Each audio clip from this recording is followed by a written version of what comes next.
Hello and welcome to Firstpost Vantage with me, Hem Kaur Saroya. Let's get started.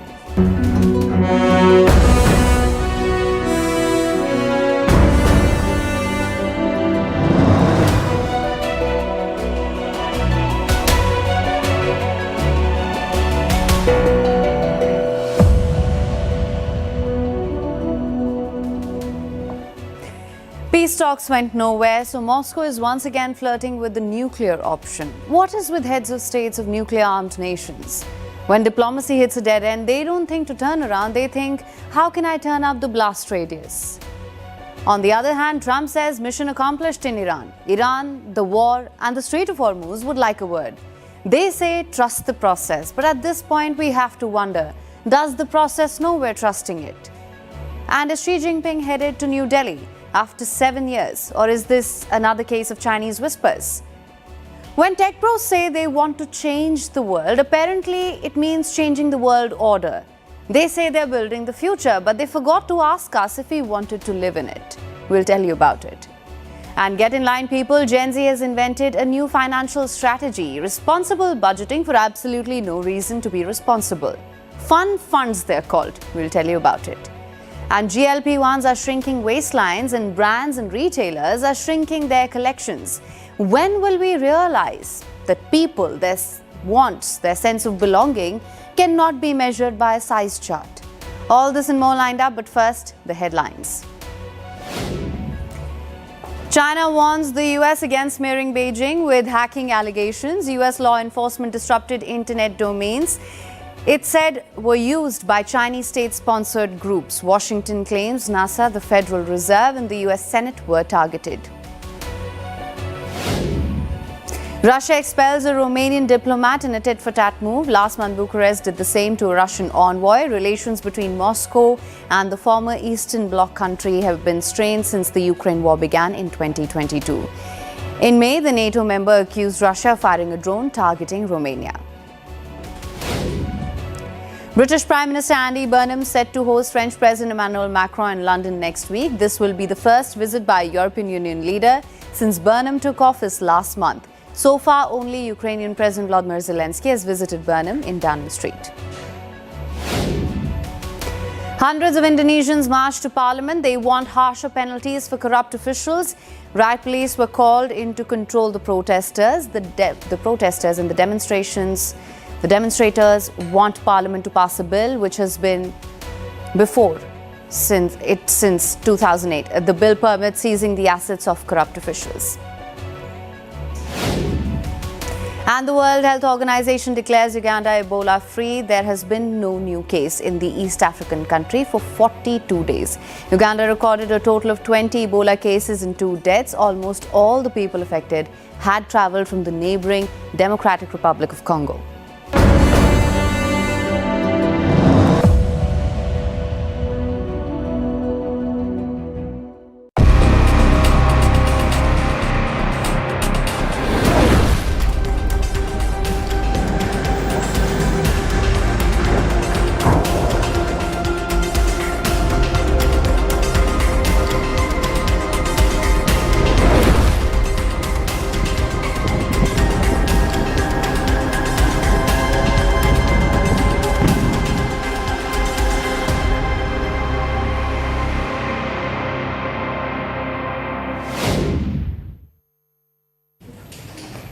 Russia is escalating its war against Ukraine. Last night, Moscow launched a major attack. More than 260 projectiles were fired using ground launchers and bombers.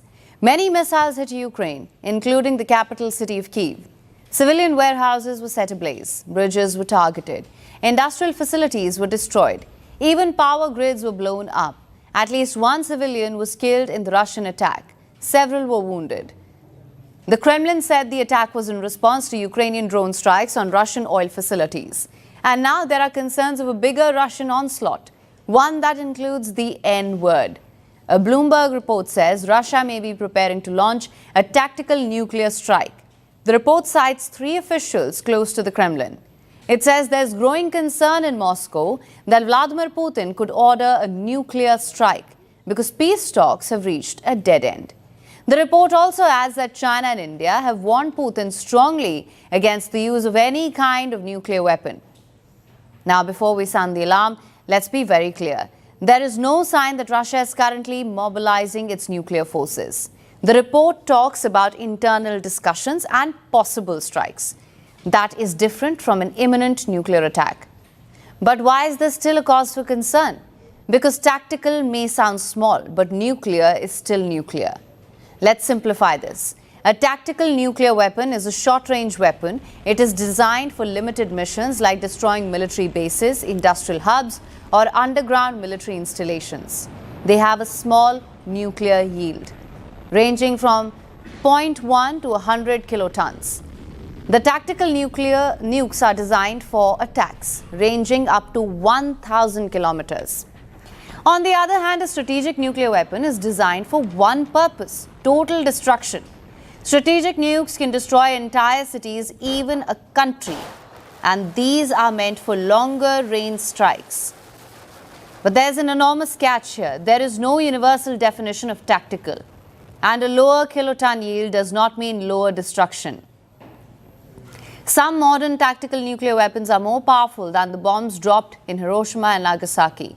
The average nuclear yield of Russia's tactical nukes is between 10 to 50 kilotons. For context, the atom bomb dropped on Hiroshima was 15 kilotons. Clearly, the lines between tactical and strategic are blurry and scary. And a nuclear explosion cannot suddenly declare, "I'm only tactical today." Putin has a wide range of tactical arsenal at his disposal. US intelligence estimates Moscow has up to 2,000 short-range nukes, which can be launched via land, sea and air. The Iskander missile is considered the primary ground-based delivery method. The highly agile Caliber missile is the Russian Navy's most widely preferred tactical nuke. While Russian aircraft like the Tu-22 or the Sukhoi jets can drop a range of tactical nuclear payloads, including gravity bombs, cruise missiles and hypersonic Kinzhal. So Putin has a lot of options. But why would he consider a nuclear strike? Perhaps it could be signaling. Russia has repeatedly used nuclear rhetoric to warn the West against further involvement in Ukraine. But there's another possible scenario, one that seems far-fetched, a possible military defeat. If Moscow ever believes it could lose the war, a tactical nuclear strike could shock Ukraine and force the West to back down. Again, this is a far-fetched scenario. However, NATO feels it is possible because Putin has repeatedly carried out tactical nuclear drills since the Ukraine war began in 2022. Russia has conducted at least 5 publicly known drills involving tactical nukes. The most recent one was held in May this year. More than 65,000 troops stimulated tactical strikes using more than 200 ground-based launchers and warships. Now, the chances of a nuclear attack remain low because Russia has alternatives like cheap drones and missiles. Conventional attacks can be intensified anytime. Ukraine is already low on interceptor missiles, so Moscow can just drag this war out. But that is also where the nuclear fears come in, because Putin could be running out of patience. And the fact that officials close to the Kremlin are openly discussing it serves as a warning. Once a nuclear weapon is used, it will not matter whether the warhead is tactical or strategic. The only thing that will matter is that Putin would have crossed the nuclear red line, which hasn't been breached since World War II.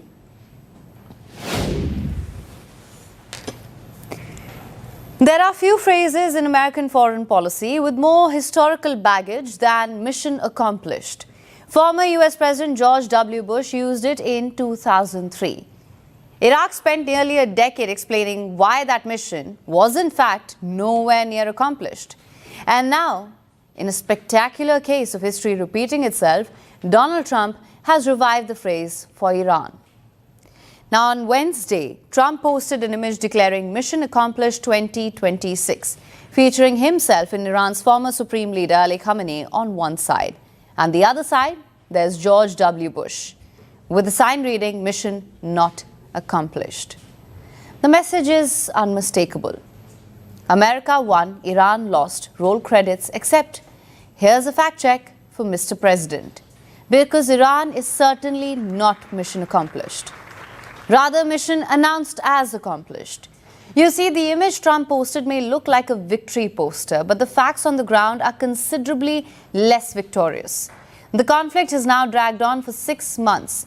US forces remain deployed in the region. The confrontation over the Strait of Hormuz continues.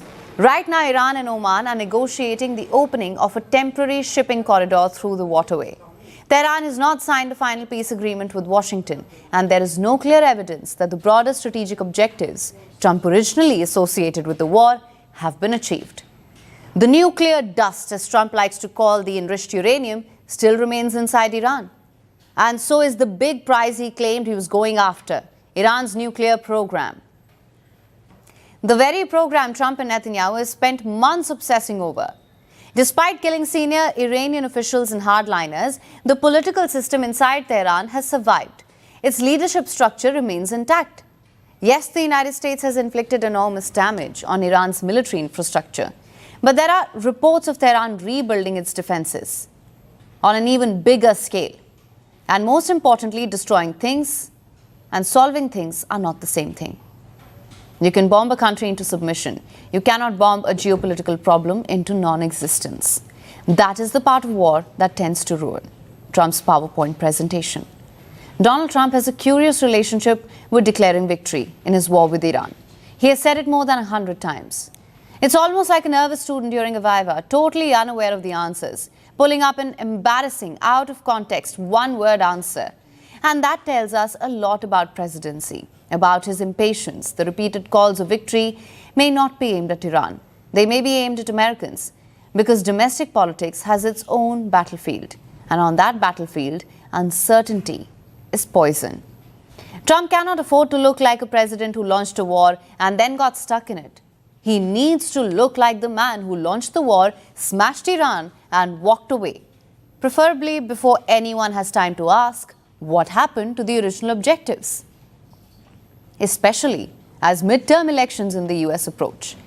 That is the political logic behind declaring victory early. If the public believes the war is over, the president gets to move on from this war. As the saying goes, repetition can turn a claim into reality, at least temporarily.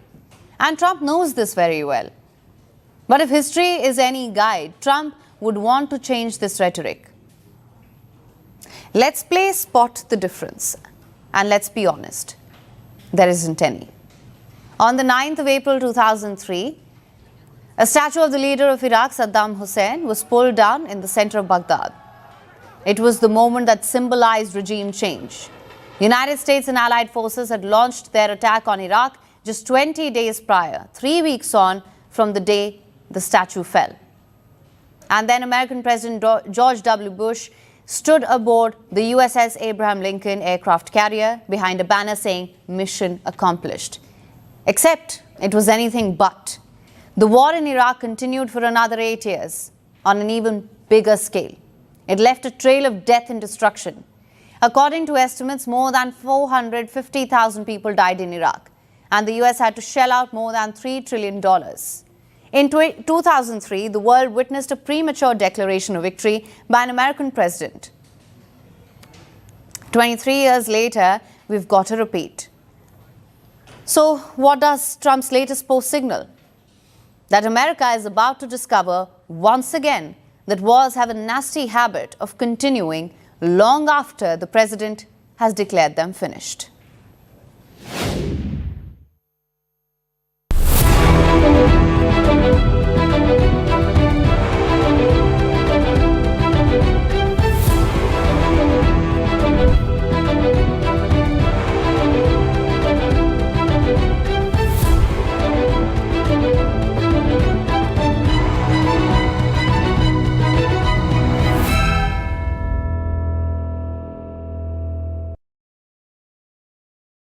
Will Chinese President Xi Jinping visit India? That is the big question doing the rounds. Ahead of next month's BRICS summit, BRICS is a grouping of major emerging economies. New Delhi is hosting the heads of state meeting this year, and several member nations are expected to attend it. But Xi's attendance could be the most significant. This will be his first visit to India in 7 years. It will come after years of military tensions, a border standoff, and a deep freeze in India-China ties. Now the two neighbors are slowly talking again. The ties have improved. So the question is whether Xi is ready to take the next step. A new report suggests he could be. It says the Chinese president will likely attend the summit from the 12th to the 13th of September. In fact, the report also claims Chinese officials are already working on hotel bookings. They're also ensuring security arrangements. The report says Xi could be bringing a delegation of around 400 officials. That would be more than double the delegation that accompanied him during his visit in 2019. For now, China has not officially confirmed the visit, but the hopes are high in New Delhi, because the visit will be more than just another BRICS summit appearance. The last time the Chinese president visited India, the relationship was on a very different trajectory. Xi visited Mamallapuram in October 2019. It is a town in the southern state of Tamil Nadu. There he met Prime Minister Narendra Modi. This was their second informal summit. But within months, the relationship changed, and it changed dramatically. Indian and Chinese troops violently clashed in Galwan Valley. In June 2020, 20 Indian soldiers lost their lives. 4 Chinese soldiers were also killed. The clash triggered a long military standoff along the line of actual control. That is the de facto border between India and China. After the clash, thousands of troops were deployed. Both sides built up their military infrastructure, and the political trust, as you can imagine, collapsed. The fallout also spread beyond the border. India tightened scrutiny of Chinese investments, travel, visa arrangements were hit, and normal diplomatic engagement between the two sides fell sharply. For years, the border became the biggest obstacle to the relationship. Then came a turning point in October 2024. Prime Minister Modi and Xi met on the sidelines of the BRICS summit in Russia. The meeting came after the two sides reached an understanding on disengagement in eastern Ladakh. It did not settle the border dispute completely, but it reopened high-level political contact. Since then, New Delhi and Beijing have slowly started rebuilding that relationship. Direct flights have returned, visas have started easing, and Kailash Mansarovar pilgrimage has resumed. And India has also relaxed some restrictions on Chinese investment. More than $500 million has entered India under the revised investment rules. Yet, it's important to note that this is still a very cautious thaw. It is not a full reset as of now. The border question remains very much on the table, and at the center of it is Arunachal Pradesh. Beijing claims the Indian state is part of its territory. It refers to Arunachal as Zangnan or Southern Tibet. New Delhi has strongly rejected those claims. It has reiterated that Arunachal is an integral part of India. There have also been recent reports of a face-off between Indian and Chinese patrol units. This was in July. New Delhi remains clear. Peace along the border is essential for better relations, which brings us, to the diplomatic push underway this week. India's National Security Advisor Ajit Doval travelled to Beijing. This was just ahead of the BRICS summit. And in Beijing, he met China's foreign minister. His name is Wang Yi. The two held special talks on the border issue, and those talks produced an 8-point consensus. The two sides agreed to push for faster progress on border delimitation. In simple terms, they want to make more progress on defining where the border actually runs. New Delhi and Beijing also agreed to 2 new military hotlines. These will cover the eastern and middle sectors. Besides, 2 new meeting points for senior military commanders will also be created. India and China also agreed to discuss trans-border rivers, including hydrological data sharing, and they also agreed to continue talks on border trade and pilgrimage. So the two sides are not just talking about the past, they're also trying to put the mechanisms in place to manage future friction, and that puts the spotlight back on Xi Jinping. If he does come to New Delhi, it will show that both sides are willing to keep the rapprochement going. It would also be another opportunity to discuss the bigger bilateral issues. So the upcoming BRICS summit could turn into a test of how far this thaw has really gone. Stay tuned to Firstpost for our coverage of the BRICS summit. It's a race against time in Nepal as rescuers battle the elements to find survivors of yesterday's catastrophic flash flood.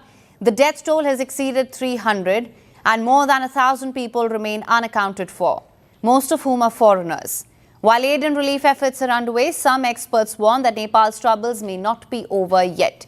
They believe a blockage in the river upstream could lead to a second or third wave of flooding. Our next report tells you more. Nepal is still counting the cost of a catastrophic flash flood. But already, the focus is shifting to a more terrifying question.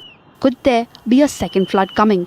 As per the latest reports, the death toll is at over 300 in Nepal, with more than 1,000 people still unaccounted for.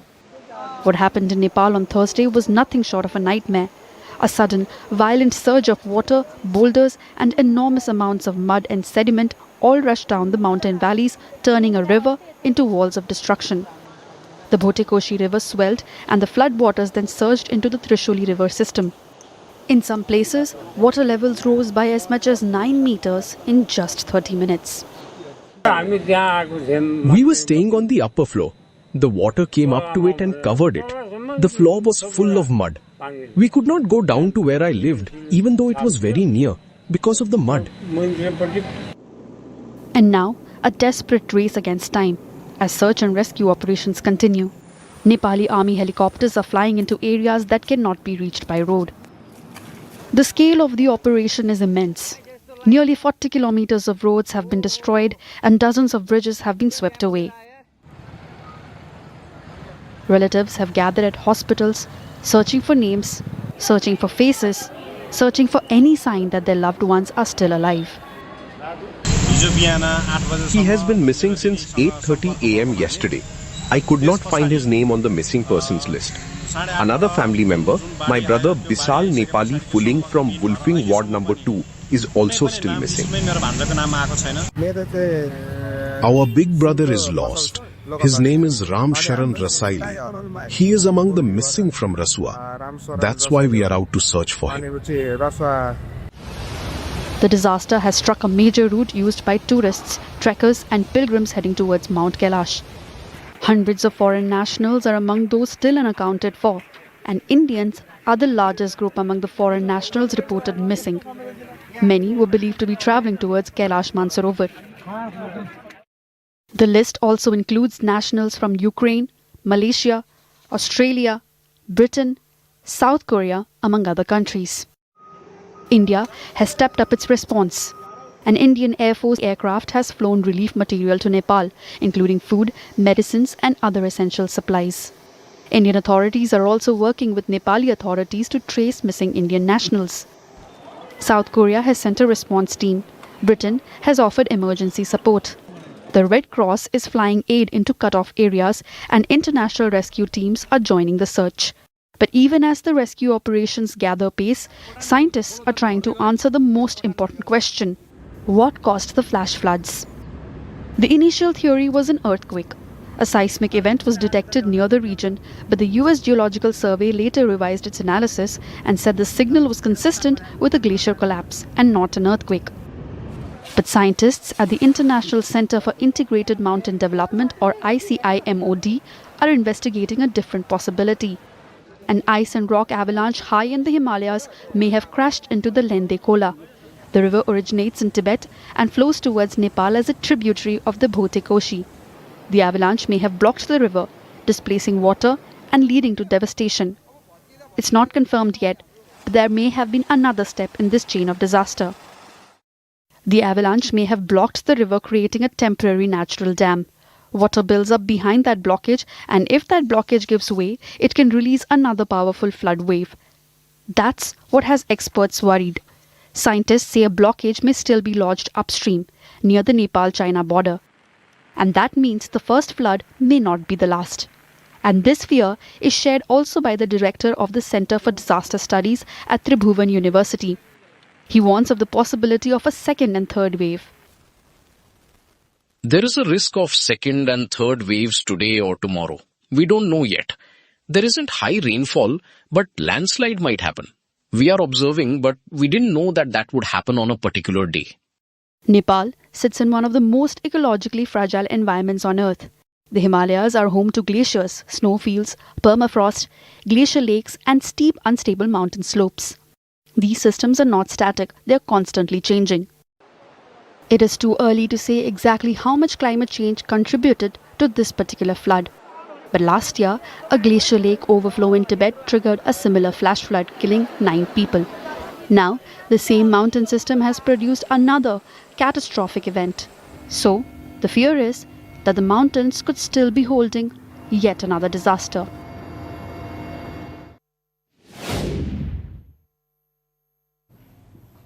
Our next story is about Russia and India. Something unexpected has happened over the last few months. There's been a bit of a relationship reversal. Not the bilateral relationship. That's as strong as ever. But India-Russia trade relations seem to have swapped. Reports say that Moscow has been buying petrol from New Delhi. Across June and July, India reportedly sent over 1 million barrels of oil to Russia. And that is the first time this has happened. The reason for this role reversal is the war in Ukraine. Kyiv has been attacking Moscow's oil infrastructure. Ukrainian drones have struck oil refineries and fuel depots deep inside Russia.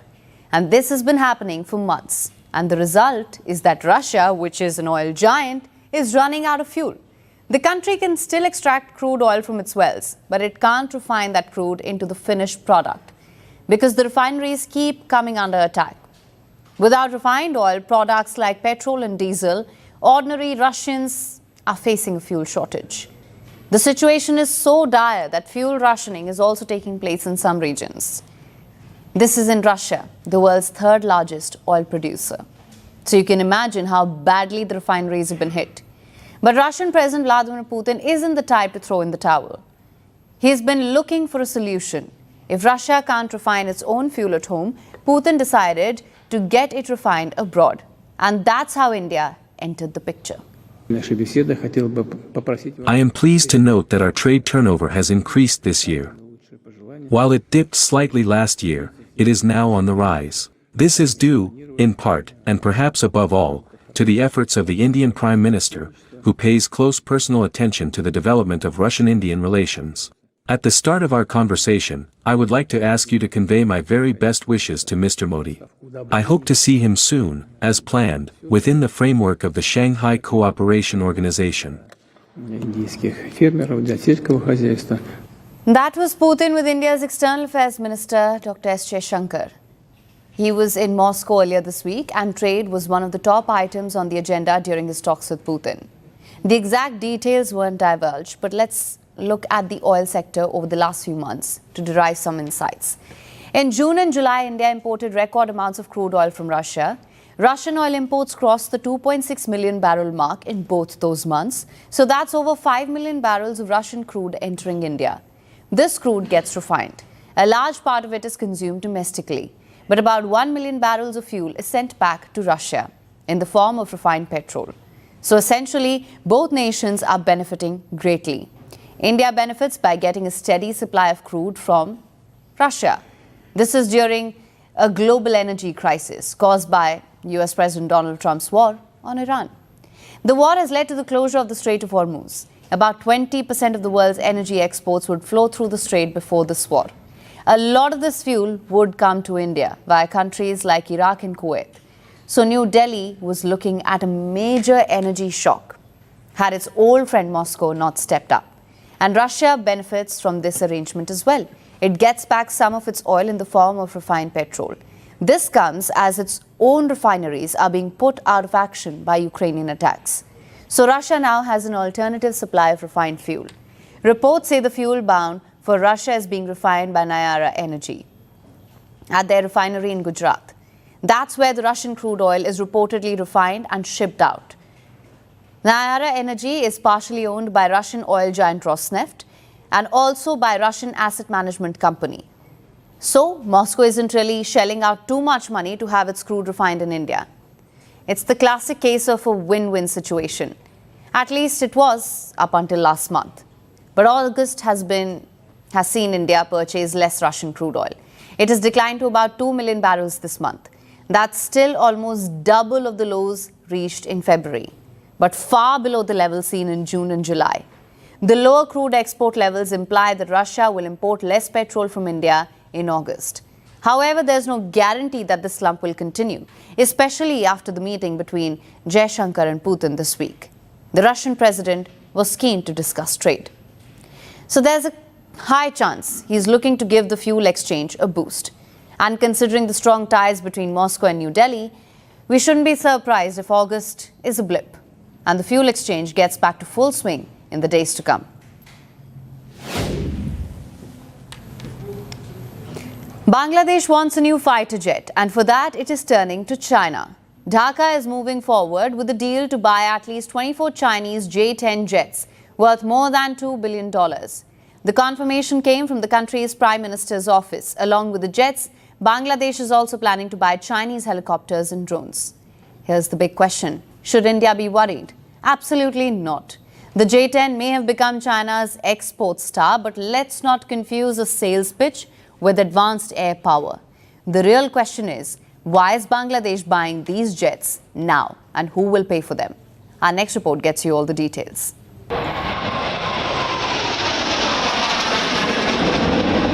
Chinese-made fighter jets may soon be flying in India's eastern neighborhood. Bangladesh is moving towards procuring 24 J-10 fighter jets. The deal is expected to cross $2 billion. The confirmation came from Dhaka's top office. Prime Minister Tariq Rahman's cabinet minister and advisor, Zayed-ur-Rahman, made the announcement. He said Dhaka was also interested in buying Chinese helicopters and drones. However, Zayed-ur-Rahman went into detail about why the J-10 was finalized. He cited the aircraft's performance during the India-Pakistan clashes back in 2025, because Pakistan claimed it used the J-10 jets to shoot down Indian jets without providing an ounce of evidence. And it looks like Dhaka has bought Islamabad's stories. But should India be worried or even alarmed? The aircraft in question is the J-10CE, the export variant of the Chinese J-10. It's a single-engine, multi-role fighter aircraft. It has a delta wing and two canards in the front for increased maneuverability. The aircraft can launch air-to-air and air-to-ground missiles. It can even fire bombs and rockets. The aircraft was first inducted by China in 2004. Beijing has built over 600 airframes and continues to use the J-10 for its air power roles. The aircraft is known for making appearances at international air shows, and for 2 decades, China has tried hard to export the aircraft. The first breakthrough came from cash-strapped Pakistan. Islamabad placed an order for 25 J-10 jets in 2021, when Imran Khan was the Prime Minister. Since then, Uzbekistan has purchased and inducted the Chinese jet. Indonesia has placed an order and is awaiting deliveries. Algeria and Serbia have entered negotiations, and now Bangladesh has confirmed the purchase of these jets. Global interest in the Chinese jet has increased after the India-Pakistan clashes in 2025, when Pakistan's Air Force claimed the J-10 performed well against India, without providing any evidence or proof. Contrary to Pakistan's claims, evidence shows the J-10 jets were missing in action. The aircraft failed to defend Pakistani airspace, allowing the Indian Air Force to strike 11 Pakistani air bases day and night during Operation Sindoor. Even the weapons fired by the J-10 were found ineffective. The Chinese-made PL-15 air-to-air missiles were seen scattered across Indian farms, nearly intact after failing to achieve the mission parameters. Despite its poor performance, the J-10 has gained the spotlight in recent months. But the aircraft comes with its fair share of baggage. The J-10 fleet has reported significant technical faults and mechanical defects. The Chinese-made jet engine, the WS-10 that powers the jet, is fraught with leaks and malfunctions. The engine is considered highly unreliable and underpowered. Then there are structural issues with the aircraft. Chinese pilots have reported the failure of several systems mid-flight, along with the aircraft losing control and spinning uncontrollably during missions. And this is a recurring trend. Chinese jets are notorious for quality control issues. Myanmar and Nigeria have been forced to ground their Chinese-made JF-17 jets on multiple occasions. Even Bangladesh has complained about the Chinese jet F-7's engine reliability. It's an aircraft Dhaka no longer flies. So why is Bangladesh betting its money again on Chinese jets? A possible reason is Pakistan. Pakistan and Bangladesh have deepened military ties since 2024, after former Prime Minister Sheikh Hasina was ousted from Dhaka. Since then, Pakistani generals have met their Bangladeshi counterparts nearly a dozen times. Which brings us to the big question. How is Dhaka going to pay more than $2 billion for the J-10s? Simple, by copying Pakistan. Islamabad bought the Chinese jets by promising the payment in installments. It even took credit lines from Beijing to fund the purchase. And now, Bangladesh is using a similar playbook. Dhaka has requested a 10-year-long period to pay back Beijing. That's a long time to fulfill one's promises. And now the big question, is India worried? New Delhi is certainly watching, but it sees no threat from Bangladesh. India has seen the lackluster performance of the J-10, and a small size of 24 jets in Bangladesh don't pose a threat to the much larger Indian forces. So Bangladesh can buy these Chinese jets because that will not change the balance of power in India's neighborhood.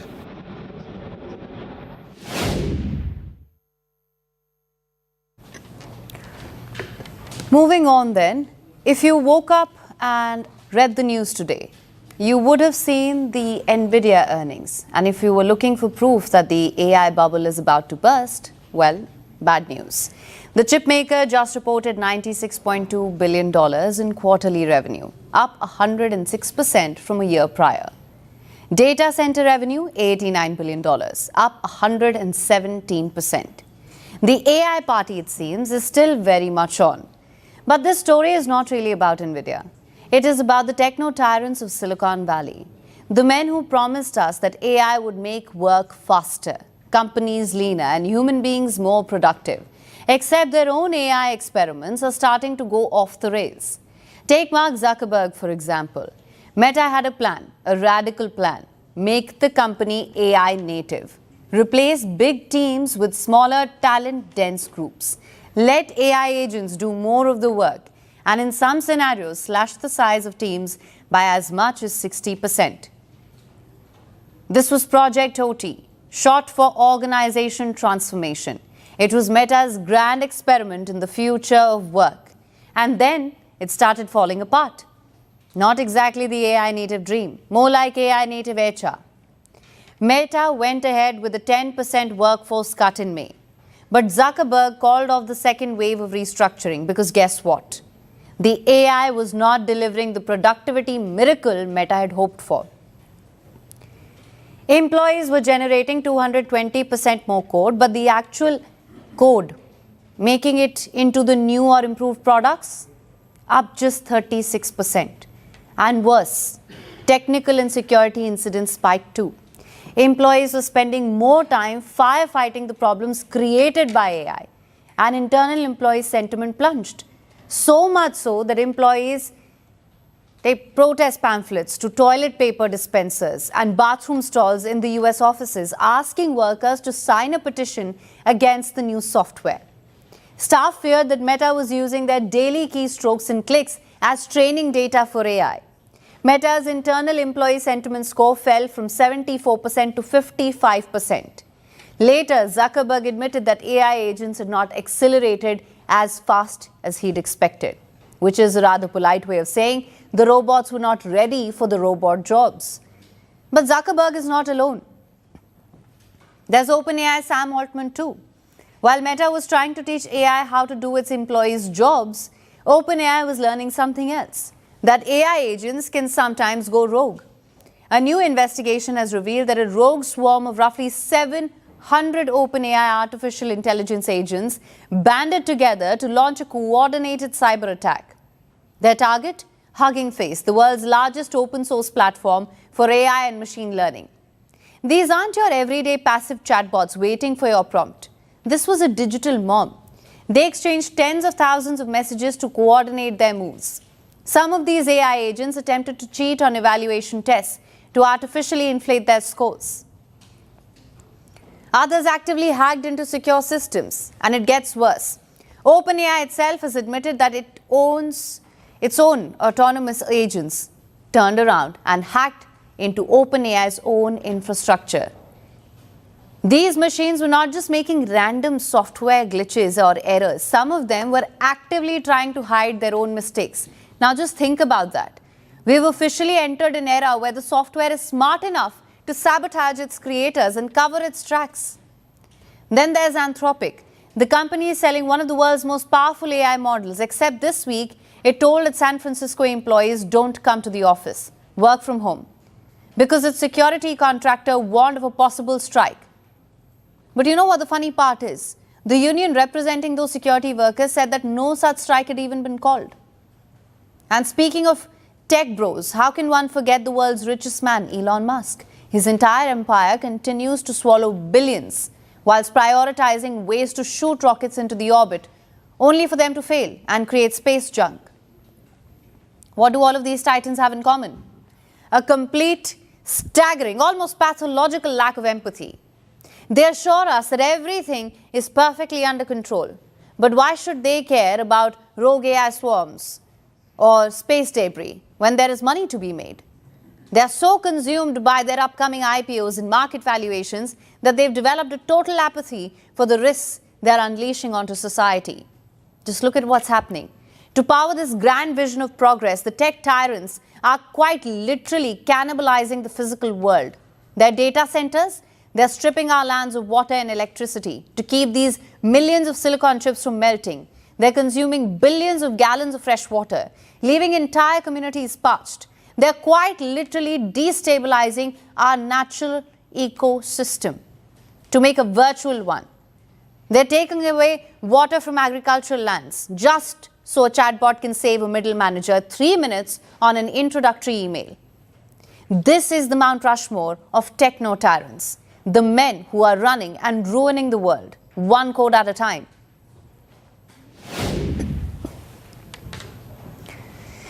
In the olden times, money typically used to have three purposes: pay the bills, buy something you need, and save for the future. Fast forward to today. Gen Z saw this and declared a hard pass. Somewhere between a LinkedIn post about quiet quitting and a TikTok video about benefits of oat milk, Gen Z has declared a new purpose for money: the fun fund. Here's the idea behind it. Instead of saving for a someday house down payment that inflation ate for breakfast, you keep a stash of cash on standby for the exact moment life throws a mood, for scuba diving in Bali next weekend. The objective behind a fun fund is money that can be used for spontaneous activities like concert tickets, comedy shows, pottery workshops, cultural events, weekend getaways. And this isn't some fringe TikTok trend cooked up by influencers in a ring light. A Book My Show EY Parthenon report found that 78% of Indian consumers now prefer spending money on experiences over physical products. Another 44% admit they are out making impulsive experiential purchases. Live events alone raked in nearly 13,000 crore rupees in 2025. That's around $1.3 billion. And over 1 million people traveled just to attend live events in the last 2 years. Proof that everyone wants front row seats to their own life now. So the money that used to go towards a nice bag or another pair of shoes I definitely need is now sliding over into concert tickets, pottery classes, last-minute flights to Abu Dhabi, because why not? The fare was decent and the group chat was persuasive. A report by CBRE confirms experience spending across Asia Pacific has been outrunning goods spending ever since the pandemic taught everyone that staring at four walls builds character, but it cannot build memories. The old question was, what can I buy? The new question is, what can I do before I inevitably have to pretend to be a functioning adult yet again on a Monday? And honestly, that is fair. You can't Instagram a savings account. Nobody has ever teared up looking at old bank statements going, remember this withdrawal, best withdrawal of my life. And that is the point here. Experiences create memories, and memories have become incredibly valuable in an internet culture obsessed with documenting life. Social media has turbocharged this. Travel isn't just travel anymore, it's real. A concert isn't a concert, it's a story. A workshop isn't just pottery, it's content with emotional benefits. Your weekend has become a tiny personal PR campaign. But there's something more serious underneath all of this. Gen Z is looking for belonging.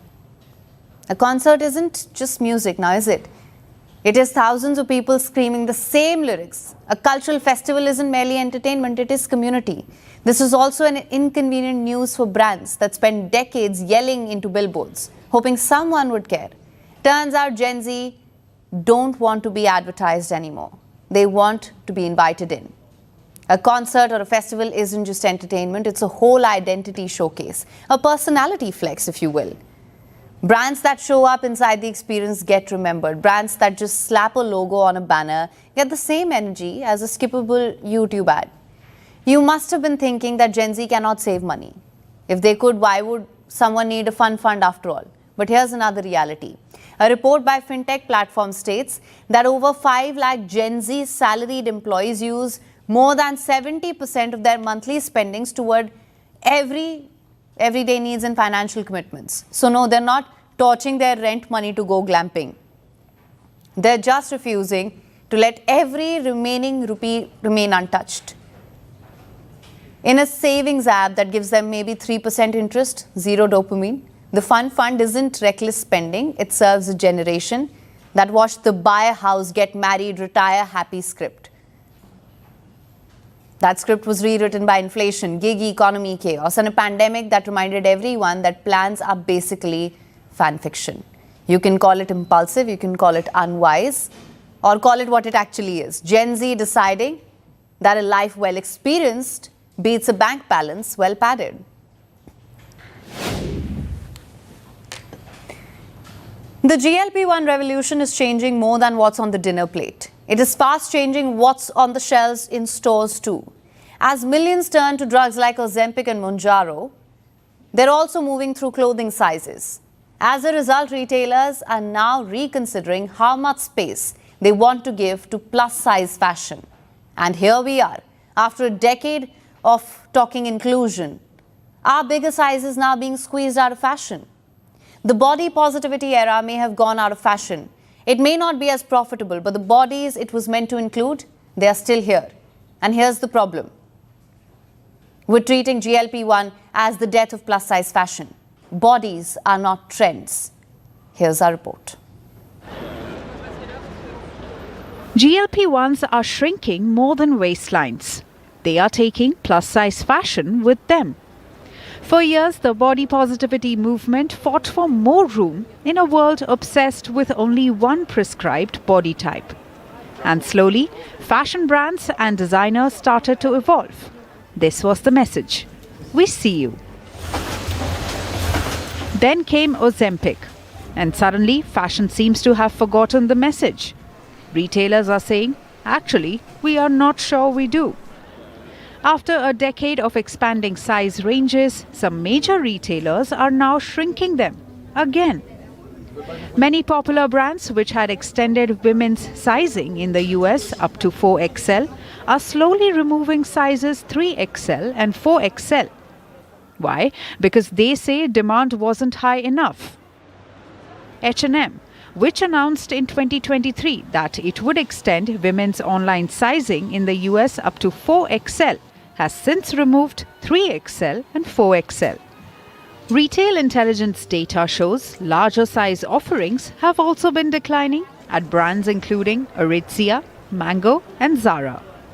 At Mango, for example, the share of new dresses available in UK sizes 16 to 20 reportedly fell from 6.6% in spring-summer 2025 to just 0.5% in 2026.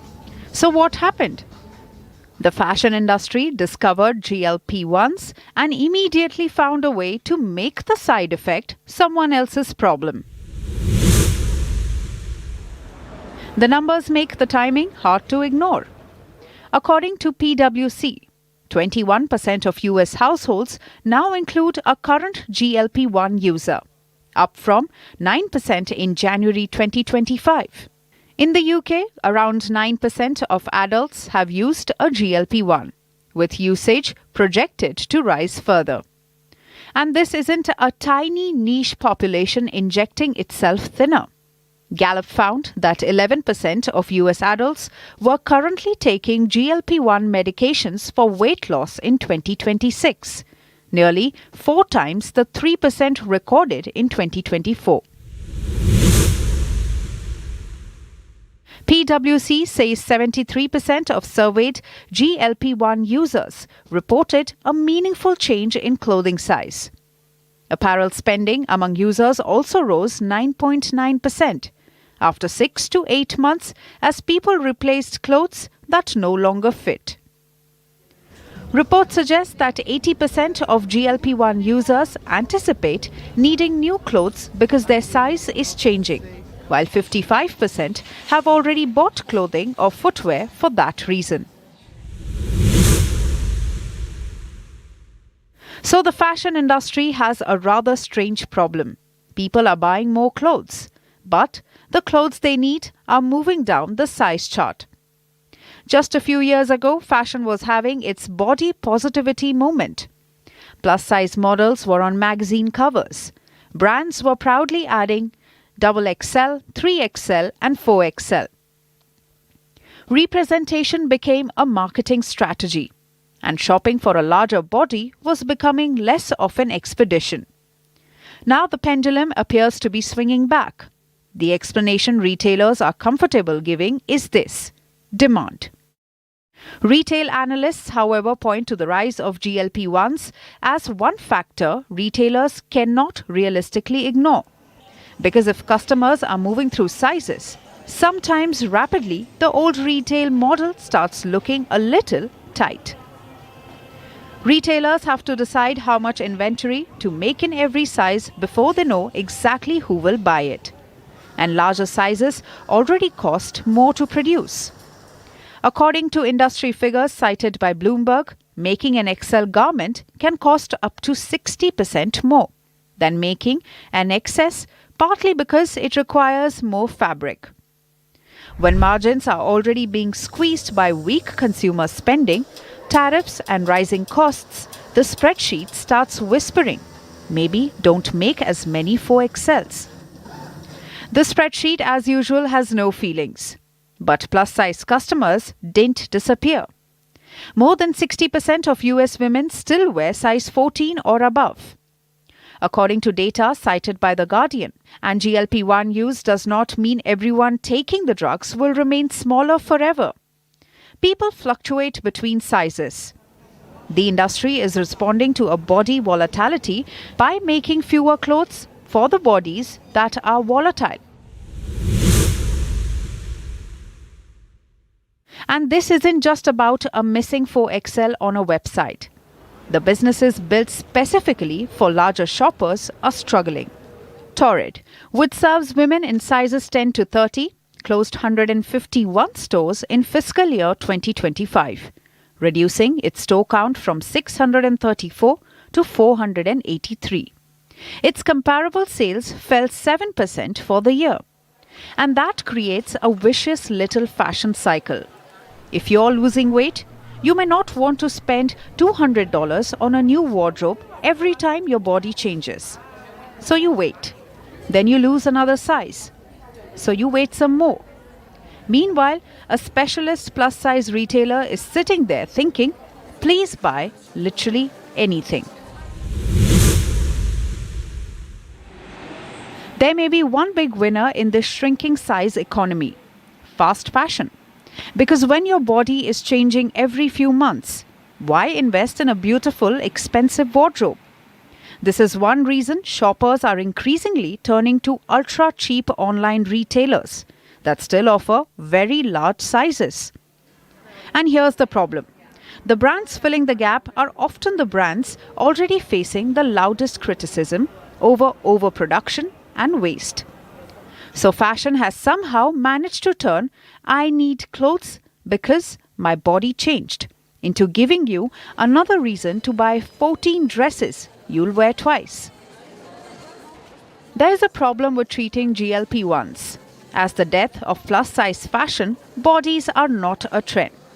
GLP-1s may be transforming consumer behavior, but they are not transforming every body permanently in one direction.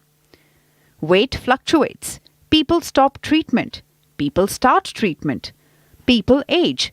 And clothes still need to fit humans.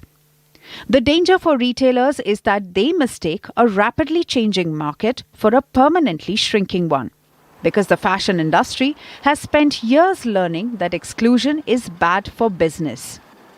The body positivity era may have gone out of fashion, but the bodies it was meant to include, they are still there.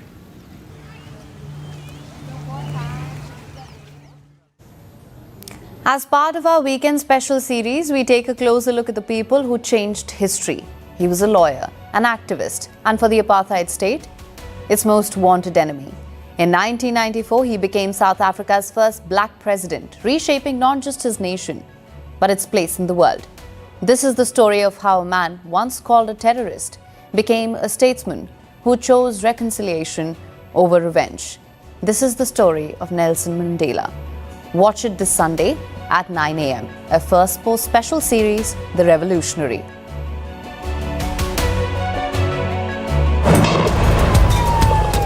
When a government intensifies oppression, then the people have no alternative but to resort to violence. This is Nelson Mandela. And before the world called him a revolutionary, it called him a terrorist. But here's the thing about Mandela that the world doesn't talk about enough. From a courtroom in 1964 to a television studio in 1990, Nelson Mandela never once let anyone else decide who his allies were. Not the apartheid government, not the United States, not world opinion. He decided that for himself, every single time.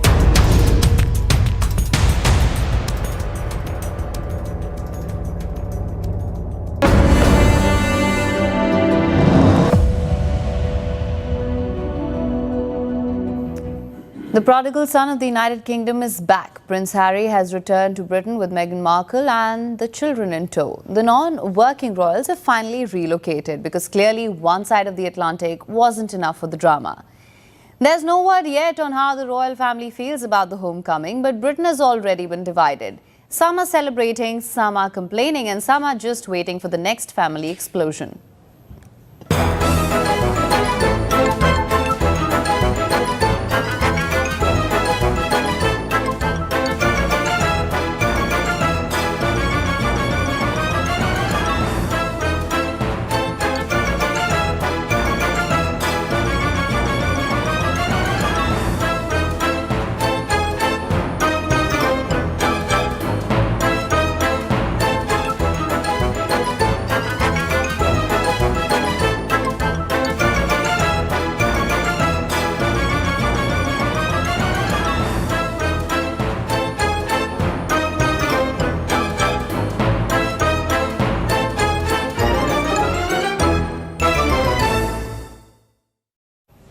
And now it's time for Vantage shots, images that tell a story. Giant cockroaches may sound like the stuff of nightmares, but in Australia, engineers have developed cyborg cockroaches to deliver medical aid. They say that the insects could one day be used by search and rescue teams to deliver life-saving drugs to people trapped after disasters. And if you've ever worried about a robot apocalypse, Chinese robots just set another record at the humanoid robot games in Beijing. A humanoid robot finished a 100-meter sprint in 8.6 seconds. And in South China, tens of thousands of river lanterns have lit up the night sky. Tourists and local residents floated the lanterns at a river to make wishes and worship their ancestors. Finally, taking you back in history, on this day in 1979, Louis Mountbatten, first Earl Mountbatten of Burma, was assassinated by members of the Provisional Irish Republican Army, who placed on a boat a bomb which was in the Bay Island. That's all that we have for you on the show tonight. Thank you so much for watching. See you tomorrow.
Thank you.